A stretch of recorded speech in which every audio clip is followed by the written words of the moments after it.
এটা এই জালেমদের একেবারে পাক্কা দোসর ছিল। বঙ্গবন্ধুর মূর্তি ভাঙার কারণে এমন এমন কথা আলেমদের বিরুদ্ধে বলেছিল। ওই সময় কয়েকদিন আগে গ্রেপ্তার হয়েছে। আমার মনে হয় ওরা ডিম দেওয়া দরকার, তাহলে সব বেরিয়ে আসবে কারা এই জায়গায় আগুন লাগিয়েছে। এই কথা বলে না কেন? বহু ছাড় দিয়েছি, আর কোনো ছাড় নেই। বিশেষ করে দেশ নিয়ে কেউ ষড়যন্ত্র করলে সে যে মহারথী হোক, ওর কোনো ক্ষমা নেই। জবান খুলে কোরআনের একটা আয়াত পড়েছি, সূরা নিসা 58 নম্বর আয়াত। আমার আলোচনার বিষয় আমানাত। কি বললাম? এটা গুরুত্বপূর্ণ চ্যাপ্টার আমাদের জীবনের। নবীজি জানিয়েছেন কিয়ামতের আগে পৃথিবীর দৃশ্য এমন হবে, 8-10 গ্রাম মিলে মাইকিং করেও একটা আমানতদার মানুষ খুঁজে পাওয়া যাবে না। সে সময় এখন আসে নাই? আমানতদার মানুষ আছে এখন নেই। দেখতে মনে হয় যে ফেরেশতা। এই যে দরবেশ, এত বড় দরবেশ 36,000 কোটি টাকা চুরি করেছে। এই যদি এই করে, তাহলে যেগুলো ধরবেশ, দরবেশের রূপ ধরেছে যেগুলো, ওগুলো যে কত কিছু মারিং কাটিং করেছে। বাংলাদেশ থেকে প্রতি বছরে এই 15.5 বছরে এক এক বছরে 42,000 কোটি টাকা পাচার হয়েছে। গরিব থাকতাম না, আমরা দাঁড়িয়ে যেতে পারতাম। এই টাকাগুলো যদি সত্যি আমরা এই দেশে ব্যয় করতে পারতাম, আমরাও মালয়েশিয়া সিঙ্গাপুরের মতো দাঁড়িয়ে যেতাম। এক কথা বলেন না কেন? গত কয়েকদিন আগে পাইলট আমারে নিয়ে এসেছিল কুমিল্লা দেবিদ্বারে। আসার সময় হেলিকপ্টারে আসার সময় দেখি কিছু প্রতিষ্ঠান। পাইলট আমারে বলছে, হুজুর এই যে এই প্রতিষ্ঠানগুলো দেখতে পাচ্ছেন, ওগুলো মনে হয় নারায়ণগঞ্জ, এরপরে মেঘনা, এই সমস্ত জায়গা হবে। যা আমি তো বড় বড় শয়তানদের বহন করি, এদেশ থেকে যত টাকা পাচার হয়েছে, ওগুলো যদি শয়তানরা পাচার না করে এই দেশে কর্মসংস্থান তৈরি করে দিত, 36 লাখ যুবক এখন বেকার।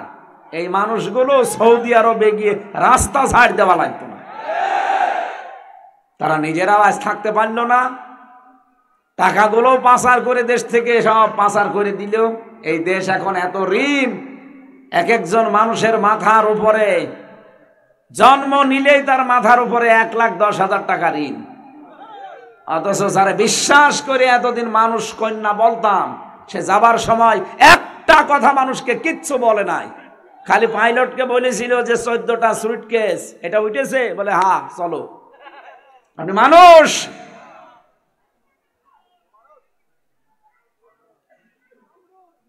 একটা বারের জন্য আপনি কাওয়া কাকাকেও জিজ্ঞাসা করতে পারতেন যে কাওয়া আমি চলে যাচ্ছি, তুমি কি কিছু বলবা? আমারও বলতে পারতেন যে হামজা, তোমার 3 বছর জেল খাটালাম, অন্তত আমি চলে গেলাম, মাফ করে দিও। কিছুই বললেন না।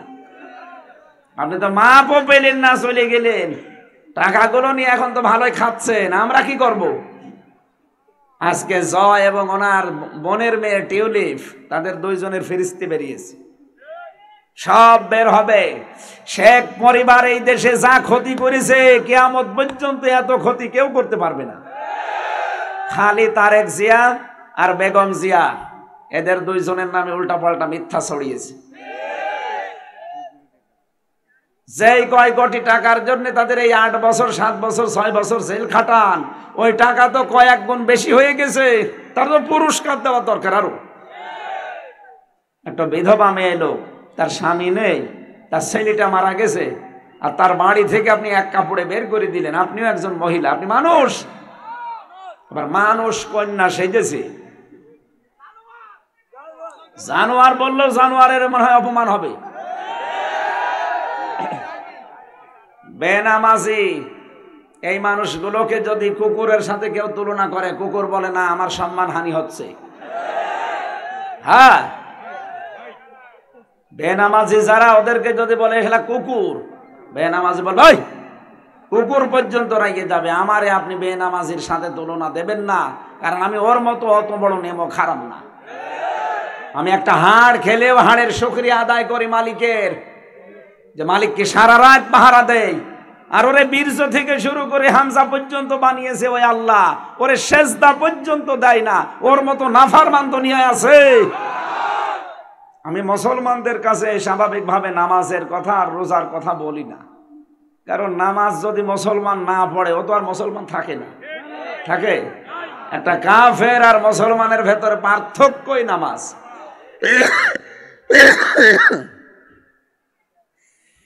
জেলে থাকা কালীন আমার যা আরম্ভ হয়েছে এগুলো এখনো কমছে না। কাশি টাশি শুরু হয়েছে 21 সাল থেকে, জেলে যাওয়ার 1 বছর পরে, এখনো পর্যন্ত ভালো হয়নি। এত ডাক্তার, এত পাওয়ারওয়ালা ঔষধ চলছে, এত স্বাভাবিক হচ্ছে না। আমার মনে হয় উল্টা পাল্টা কিছু ওরা খাওয়িয়েছে অথবা অন্য কিছু করেছে, তাছাড়া কি আমার স্বাভাবিক হবে না কেন শরীর? ডায়াবেটিস এত বেশি হয়ে গেছিল, এখন অনেক কন্ট্রোল আছে। 27 ছিল, আমার মতো মানুষ, আমার শরীর চলে না।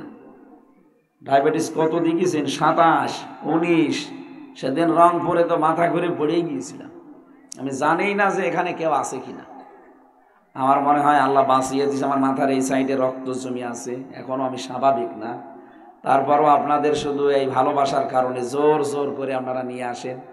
ডাক্তার তো বলছে রাত 10টার পরে ঘুমিয়ে পড়বেন, জার্নি করবেন না, অথচ আজকে আমার কত কিলো জার্নি হয়ে গেল।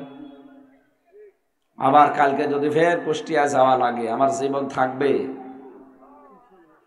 দোয়া চাচ্ছি আল্লাহ যেন শরীরটা আগের ওই স্বাভাবিক অবস্থায় ফিরিয়ে দেন। মুক্ত জীবনে আসবো কোনোদিন ভাবি নাই। বিশেষ করে ও শয়তান যদি না পালাতো, আমার তো জীবনও বের হওয়া লাগতো না। আমাদের ভেতরে সাইদি সাহেবের মতো মেরে ফেলতো, কারণ ওখানে মানুষ মারা একেবারেই সহজ। নাসিরউদ্দিন পিন্টু ভাইকে মেরে ফেলেছে না? নাম দেয় যে মরে গেছে। কে বলছে? আমার সাথে আমার একেবারে আমার ছেলে ছিল, উনি মারা যাওয়ার পরে আমারে ঢুকিয়েছে ওই জায়গায়। বলে কেউ থাকতো না। আমি কারারক্ষীরে জিজ্ঞাসা করলাম এখানে এইভাবে কে থাকতো? বলছে এখানে নাসিরউদ্দিন পিন্টু সাহেব ছিল। কত মানুষকে আপনি এই জায়গায় নিয়ে বিভিন্ন কায়দায় মারেন। মানুষ দাপাতে দাপাতে আমার সামনে মরে যাচ্ছে ভেতরে, ওরে বের করে দেয়, দিয়ে বলেছে জেলখানার বাইরে চিকিৎসাধীন অবস্থায় মরে গেছে, অথচ মরে গেছে আমার সামনে। বলে যে জেলখানার এই 4 দেওয়ালের মাঝে আজরাইল ঢোকে না, আজরাইল ঢুকলে নাকি ওদের বদনাম হয়। ওরা নিজেরা মারে, আজরাইলের দোষ দেয়। কত মানুষকে আমার সামনে আমি মরে যেতে দেখলাম এই 3টা বছরে। আমিও মরে যেতাম, শুধু কোরআন শরীফ ছিল আমার সাথে। এই কারণে মনে হয় আল্লাহ আমারে বাঁচিয়ে রেখেছে। 24 ঘন্টা তো তালা লাগানো ছিল। এমনি তালা লাগিয়ে দিলে তো হয়, পায়ের সাথে আমার ডান্ডা বেড়ি লাগিয়ে দেয়, হাতে হ্যান্ডকাপ লাগিয়ে দেয়। ফাঁসির ওই কন্ডেম সেলের ভেতরে এমনি এতটুকু জায়গা, 3.5 হাত, এদিকে 2.5 হাত, 24 ঘন্টা তালা লাগানো, সিসি ক্যামেরা দেওয়া, কেউ আমার সাথে যেন কথাও না বলে। কত কঠিন অবস্থায় রেখেছিল জালেমরা। কি করেছিলাম আমি? আপনার মেয়ের দিকে আমি তাকিয়েছি, আর আপনার যে মেয়ে, ও মেয়ের দিকে তাকানো যায়? হ্যাঁ, ওর জামাই ওরে কন্ট্রোল করতে পারে না, আমি কিভাবে কি করব? তালি লাগাচ্ছ? ও, এটা তার কাটা আছে হালকা, দেখে বোঝা যাচ্ছে যে ও রওশনের সাথে মনে হয় স্বামী হবে। আমানত এই শব্দটার গুরুত্বপূর্ণ বিধানগুলো বাংলাদেশের মানুষ মানত না এই 54 বছর। এই জন্য আমাদের কপাল পরিবর্তন হয়নি। আমরা চাই আমানতের সঠিক দায়িত্ব যারা সামনে আসবে এরা যদি পালন করে, 41 সাল লাগবে না, 41 ঘন্টায় বাংলাদেশ জান্নাত হয়ে যাবে। এটা এত বড় গুরুত্বপূর্ণ জিনিস আমানত। নবীজি নিজের জীবন দিয়ে পর্যন্ত এটা দেখিয়েছেন। যেদিন তিনি হিজরত করবেন সেদিন চারিদিকে 42 জন কাফের দাঁড়িয়ে আছে, সব নাঙ্গা তরবারি নিয়ে। বিশ্বনবী ডাক দিয়ে বললেন, আলী, আমার বিছানার উপরে শুয়ে পড়ো, আমি আল্লাহর নির্দেশে চলে যাচ্ছি, কিন্তু সাবধান, ওই যে টোপলাগুলো দেখতে পাও ঘরের কোনায়, ওগুলো সব ওই কাফেরদের। ওরা আমার কাছে আমানত রেখে গেছে। এগুলো নিয়ে যদি আমি এখন পালিয়ে চলে যাই তাহলে আমার আলামিন নামের কলঙ্ক হবে। কোন নামের? আরো জোরে বলেন। মানুষ আমাকে বড় আশা করে, আলামিন আর সাদিক বলে ডাকে, আমি আমানতদার। এটা নিয়ে যদি এখন চলে যাই, সারা মক্কায় আমার নামে একটা বদনাম হবে যে আমি খেয়ানতকারী। তা আপনি যে 14টা বাক্স নিয়ে চলে গেলেন, আপনার বদনাম হচ্ছে না? এতদিন না আমরা জানতাম না। আমার দেশ পত্রিকার সম্পাদক ডক্টর মাহমুদুর রহমান, লোকটার বাড়িও কুমিল্লায়। কুমিল্লা না? কুমিল্লা কি ওইদিকে নাঙ্গল, না না না, দাউদকান্দির ওই পরে মতলব, ওর মাঝামাঝি বাড়ি। আমি গেছি ওনার বাড়ি একদিন। বাঘের বাচ্চা একটা, সাধারণ জেনারেল শিক্ষিত, তাতে কি একটা বাঘের বাচ্চা লোকটা প্রকাশ করে দিয়েছে সব, তাও ভিডিও ক্লিপ আকারে। এখনো দিন যাবে, সব ওনার কাছে রেকর্ড আছে, প্রকাশ পেতেই থাকবে। কত মানুষকে কিভাবে আপনি একেবারে বন্দুক ঠেকিয়ে ঠেকিয়ে মেরেছেন, সব ভিডিও পাওয়া। পুলিশের ওপর আজ মানুষের এত রাগ কেন? এগুলো অনেকে এতদিন জানতো না, এখন দেখতে পাচ্ছে। ওদের দলীয় কিছু পুলিশ ছিল একেবারে খাস বঙ্গবন্ধুর মুরিদ। আমার মনে হয় ওরা আল্লাহর নবীকে নবী মানতো না, ওরা বঙ্গবন্ধুকে নবী মানতো। কারণ আমি রিমান্ডে যে কয়টা অফিসার পেয়েছি, ও আল্লাহরও ভুল ধরতো, আল্লাহর পর্যন্ত ভুল ধরে। আবার যদি কিছু বলা হয় যে আলেমদের সাথে আপনি যা করছেন, আপনার কিন্তু ক্ষতি হবে সামনে, এমন এমন কথা শোনায় তো যে আপনার দোয়ার কত অ্যাকশন আছে ও আমার জানা আছে।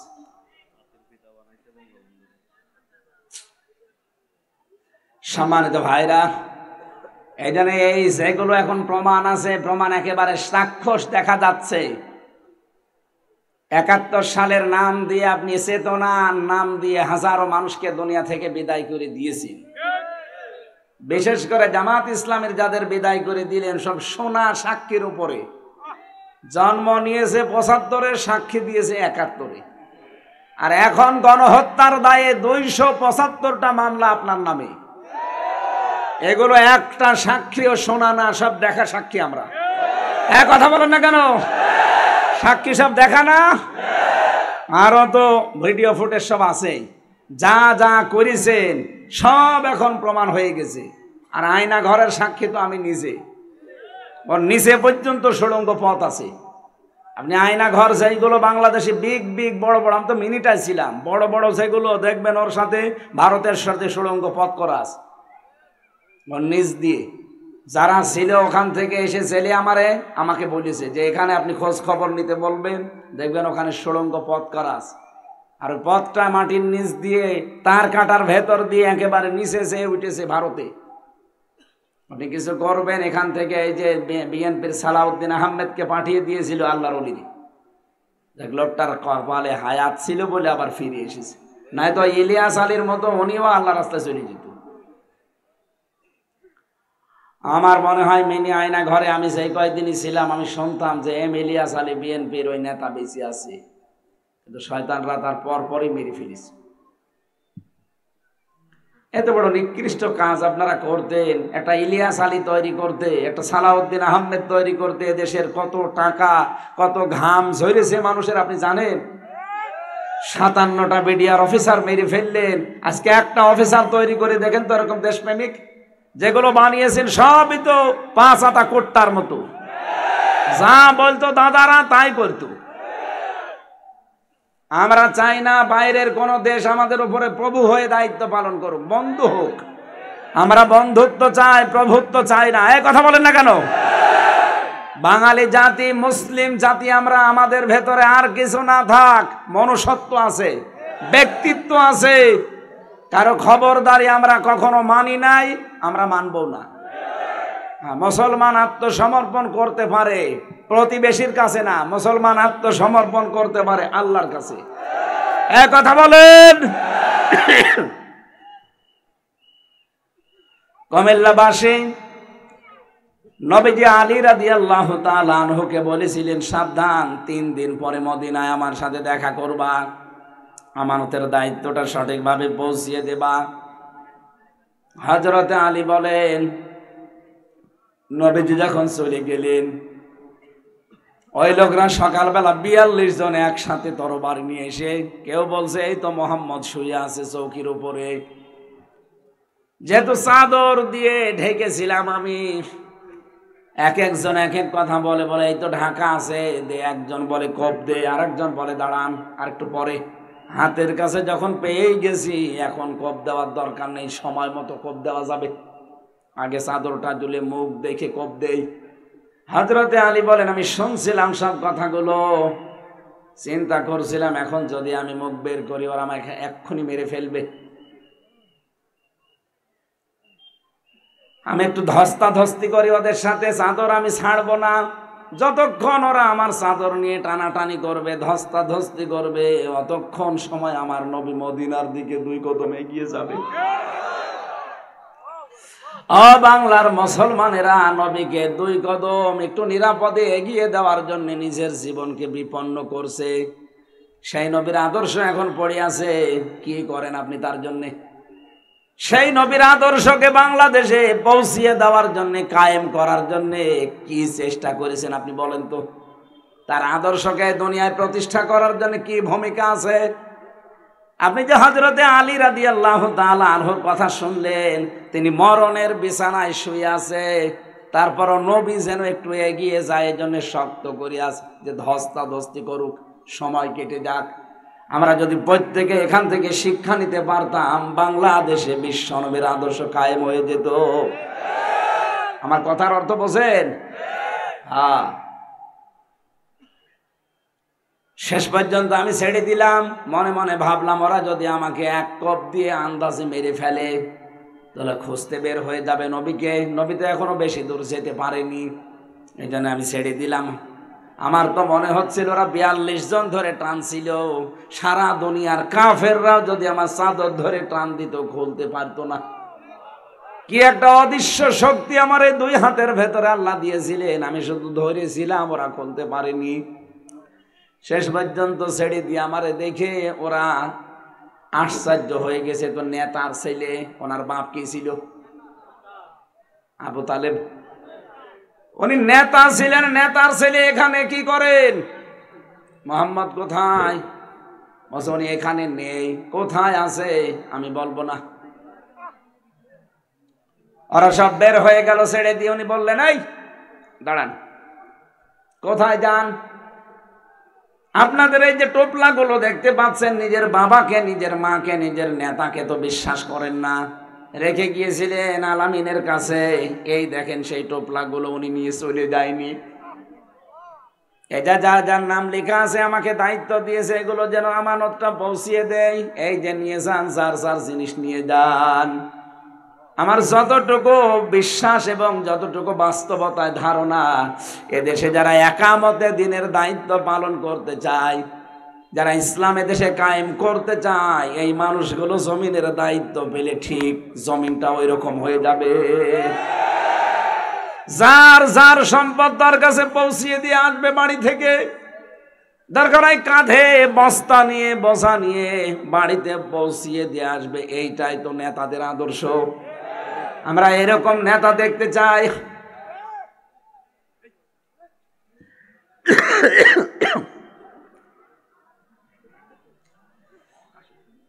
আমার ভাইরা, যে কথা বলছিলাম, আমানতটা গুরুত্বপূর্ণ। দেখলেন না, নবী নিজের জামাই হযরতে আলীকে মরণের বিছানায় রেখে গেছে, তারপরও যেন আমানতের দায়িত্ব পালন করা যায়।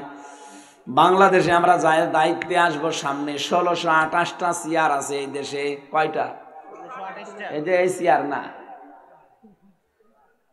একেবারে যিনি পালিয়েছে ওনার চেয়ার থেকে শুরু করে এই উপজেলা চেয়ারম্যান পর্যন্ত, এই 1628টা চেয়ারে যারাই বসা ছিল, ওরা যদি এদেশের জনগণ এবং এদেশের সম্পদগুলোকে এভাবে আমানত মনে করে পালন করতে পারে, যে যেই সেক্টরে আছে প্রতিটি সেক্টরকে আমানত মনে করে চলে,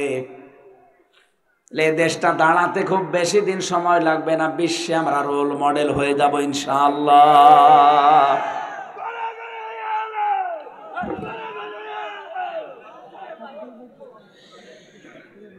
সূরা নিসা থেকে যে আয়াতটা পড়েছি, এবার আসেন আমরা এই আয়াতের ব্যাখ্যায় যাই।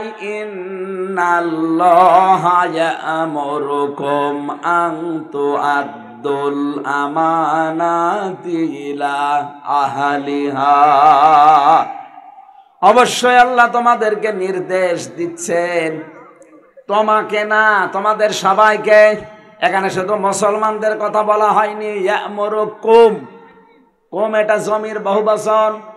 তাম দুনিয়ার সব মানুষের জন্য আল্লাহর এই আয়াতটা। অবশ্যই আমি আল্লাহ তোমাদেরকে নির্দেশ দিচ্ছি, আন তুআদ্দুল আমানাতি ইলা আহলিহা, যাবতীয় আমানতকে তার প্রাপকের কাছে পৌঁছিয়ে দেবে। যিনি তার হকদার, আপনার গচ্ছিত যে আমানতগুলো আছে এটা তার হকদার, যিনি প্রাপক, যিনি আসলে পাওনাদার, তার কাছে এটা পৌঁছিয়ে দেবে। এ দায়িত্ব দিয়েছেন কে? ইলা আহলিহা, আহাল মানে পরিবার। এখানে আহাল মানে শুধু পরিবার না, এ আহালের ভেতরে প্রথম নম্বরে আমার যতটুকু তাফসীর পড়ে জ্ঞান হয়েছে, আমি দেখেছি আহাল বলতে আমরা মনে করি স্ত্রী, আহাল মানে মনে করি ছেলে মেয়ে, আহাল মানে মনে করি ভাই বোন। কথা বলেন এখানে।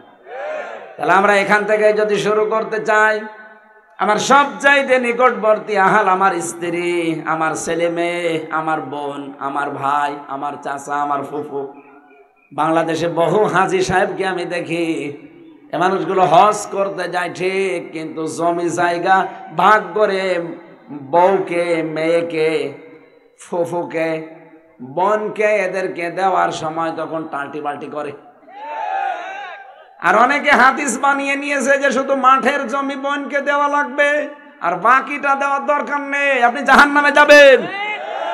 সাহাবায়ে কেরাম রিদওয়ানুল্লাহি তাআলা আলাইহিম আজমাইন এই পৃথিবীতে বাড়ি ঘরের ঘটি, বাটি, থালা, খাবারের থালা, খাবারের হাঁড়ি পর্যন্ত ভাগ করে দিত। আর আপনি শুধু মাঠের, তাও সে দুর্বল জমিটা দিয়ে শেষ করে দিলেন।